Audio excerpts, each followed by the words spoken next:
읽어주는 제입니다. 2월 1일 수요일 우중입니다. 내게로 돌아오라. 내가 너희에게 돌이키리라. 만군의 주님께서 말씀하십니다. 스가랴 1장 3절. 주님은 여러분들에 대해 인내하시고 아무도 잃지 않고 모두 회개에 이르기를 원하십니다. 베드로후서 3장 9절.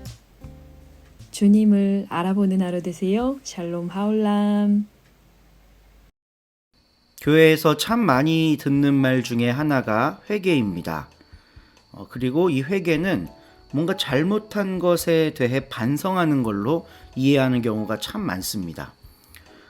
오늘도 예배 잘 못 드렸지, 정직한 11조를 하지 못했지, 뭐 이런 류의 성경에서 정한 법칙에 위배되는 행동에 대해 잘못했다, 이걸 인식하는 것, 이걸 회개라고 생각하는 경우가 많아요. 심지어 그렇게 가르치기까지 합니다.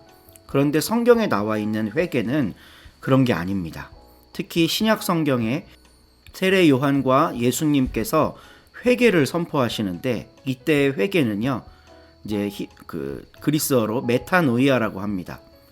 생각을 바꾸다라는 뜻이에요. 마음을 돌이키다라는 뜻입니다.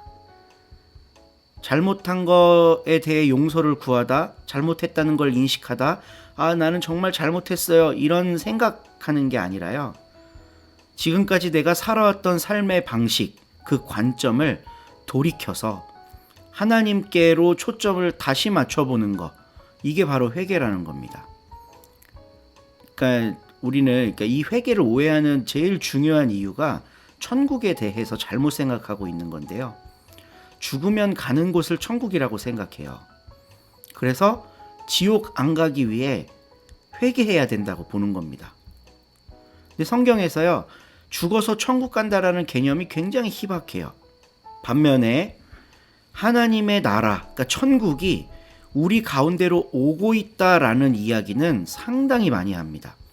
일단 대표적으로 예수님께서 주기도문을 가르치실 때 아버지의 나라가 우리 가운데 오게 하시며 라고 기도를 하시고 제자들에게도 가르치시죠. 그러니까 하나님의 나라는 우리에게 오는 거예요. 그러니까 우리가 죽어서 뭔가 막 영적으로 변화를 거쳐서 새로운 장소인 천국으로 숑 가는 이런 게 아니라요, 우리가 살고 있는 이 삶 가운데 하나님의 나라가 다가오는 개념으로 천국에 대한 이야기가 더 많다는 겁니다. 그럼 회개란 뭘까? 다가오고 있는 그 나라를 바라보는 거예요. 그러니까 지금까지는 이 땅의 나라, 이 땅의 질서에 충실하면서 살았잖아요. 그것만 바라보면서. 근데 예수님이 회개해라, 천국이 가까웠다, 이렇게 선포하시면 내가 보고 있던 것을 돌이켜서 예수님이 지시하신 것, 예수님이 말씀하신 것을 바라보며 살아가는 것, 이게 바로 회개라는 겁니다.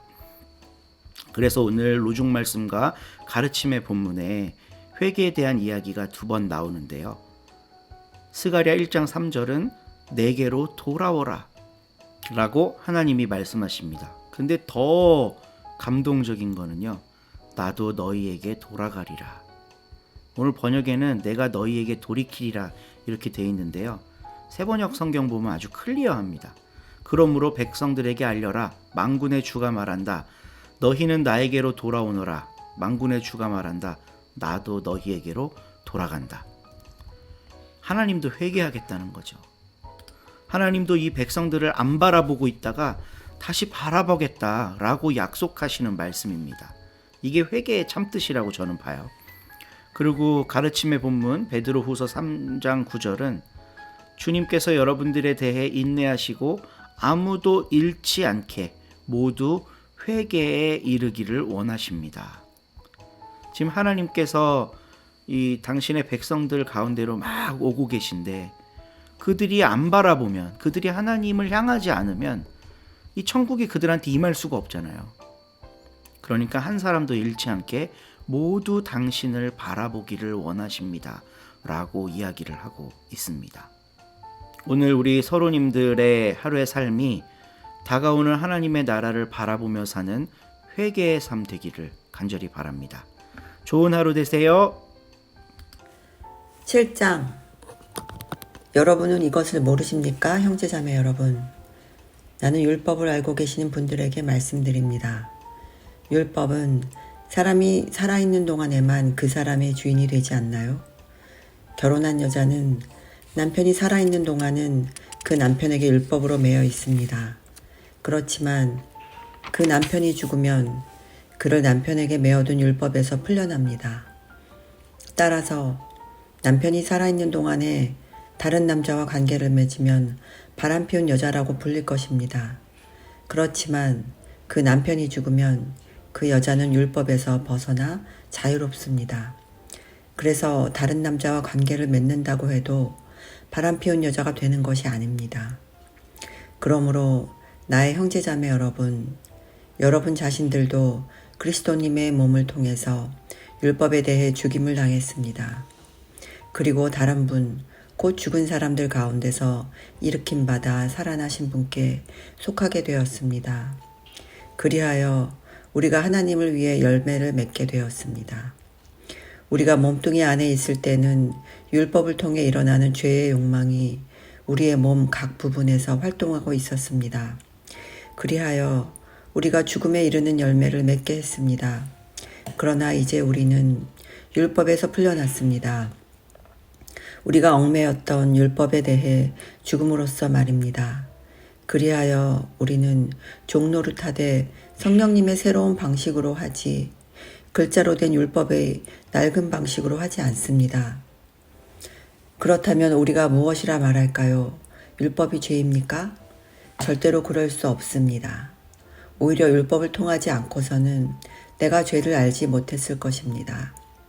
율법이 넘보지 마라 하고 말해주지 않았다면 넘보는 것을 알지 못했을 것입니다. 그러나 죄가 계명을 통해 기회를 잡아 내 안에서 온갖 넘보는 마음을 불러일으켰습니다. 율법이 없으면 죄는 죽은 상태이기 때문입니다. 분명히 한때 율법이 없을 때는 내가 살아 있었습니다. 그런데 계명이 오자 죄가 살아났습니다. 도리어 나는 죽고 말았습니다. 생명으로 이끌 바로 이 계명이 나에게는 죽음으로 이끄는 것으로 드러났습니다. 죄가 계명을 통해 기회를 잡아 나를 완전히 속였고 계명을 통해 나를 죽였습니다. 따라서 율법은 거룩합니다. 그리고 계명은 거룩하고 정당하며 훌륭합니다. 그렇다면 그 훌륭한 것이 나에게는 죽음의 원인이 되었습니까? 절대로 그럴 수 없습니다. 오히려 죄가 죄로 밝혀지도록 죄가 훌륭한 것을 통하여 나에게 죽음을 불러일으켰습니다. 그리하여 계명을 통해 죄가 범죄의 뿌리라는 것이 더할 나위 없이 분명해졌습니다. 우리가 알다시피 율법은 영적인 것입니다. 그런데 나는 육신적이어서 죄 아래로 팔린 상태입니다. 나도 내가 무슨 일을 하고 있는지 알지 못합니다. 내가 원하는 일, 바로 그것은 실천하지 않고 오히려 내가 역겨워하는 일, 바로 그것을 행하고 있으니 말입니다. 내가 원하지 않는 일, 바로 그것을 행하고 있다면 나는 율법이 선하다는 데에 동의하는 셈입니다. 그렇다면 이제 그 짓을 하는 것은 더는 나 자신이 아니라 내 안에 자리 잡고 사는 죄입니다. 나는 알고 있습니다. 내 안에, 곧 내 몸뚱이 안에 선한 것이 자리 잡고 살지 않는다는 것을요. 좋은 일을 하고 싶은 마음은 간절하지만 그것을 해내지는 못하고 있으니까요. 하고 싶은 일, 곧 선은 행하지 않고 오히려 하고 싶지 않은 이 일, 곧 악은 저지릅니다. 내가 나 자신도 하고 싶지 않은 이 일을 행한다면 그 짓을 하는 것은 더는 나 자신이 아니라 내 안에 자리 잡고 사는 죄입니다. 그런즉 나는 법칙을 발견합니다. 좋은 일을 하고 싶어 하는 나, 그런 나에게 악한 것이 바로 곁에 있다는 것입니다. 나는 속사람으로는 하나님의 법을 기뻐합니다. 그런데 내가 보니 내 몸의 각 부분에는 다른 법이 있어서 내 마음의 법과 맞서 싸우고 있습니다.